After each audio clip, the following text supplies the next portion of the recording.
said this weekend that it looks like we are geared to wind back restrictions. What are the chances that we may be able to do that before the grand final?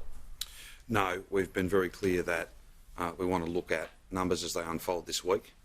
I'll stand here on Sunday and hopefully be able to confirm for Victorians that when it comes to retail, pubs, restaurants, cafes, bars, as well as a number of other settings, that we can have what's been termed a dark opening for, say, the first 1 or 2 days of next week, and then we can be up and running from then. It's not appropriate for us to try and bring that forward. That is already essentially based on numbers bringing things forward from the 1st of November.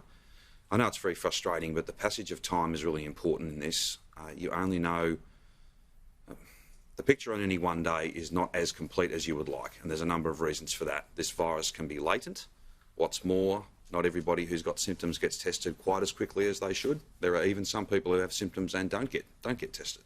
We've got mystery cases, many of which, despite literally hundreds of hours of really detailed detective work, we can't establish how the person got it. All of those factors have to come into play. I know people want to come together and be together to watch the grand final. That is not possible this year.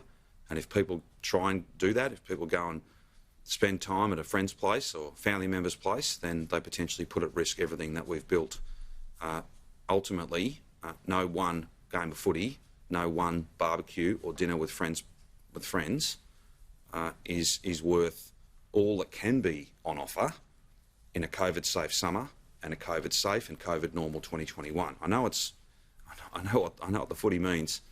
Whether your team's in the grand final or not, I know what that means, but it's very important that we see this thing off properly. So Sunday will be a day where we can have more to say, I think, if this trend continues throughout the week. And sadly, I can't predict what tomorrow's number will be, or Thursday or Friday, but if the trend holds up, then we are very well placed. Premier, it feels a little bit like deja vu. Back on Mother's Day, there was the wait until the day after for some restrictions to be eased. We saw a lot of people ignore the rules blatantly and just do what they like for Mother's Day. Do you fear that the same will happen again for the grand final? I'm not sure how people behaved on Mother's Day. Some people will draw a conclusion like that. I think that right the way through this, the vast majority of Victorians have done the right thing, and I'm very grateful to them.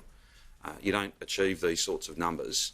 You don't go from 700 plus cases a day down to 1 or 2.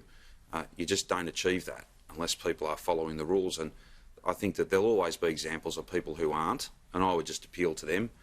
Please do the right thing, because whether you like it or not, we're all in this together, and the bad behaviour of a small group of people can have massive repercussions and consequences for everybody. So no one's got the right to make what is ultimately a very selfish choice to put their interests ahead of the interests of the entire Victorian community. No one should be doing that. But let's not have that, though, detract from the amazing work that so many people, literally millions of people, have been doing every day for months now. It is a credit to the strength and character, the resilience, and basically it's a credit to what Victorians are made of. You know, we know we've got to do this properly, and that's exactly what we're doing.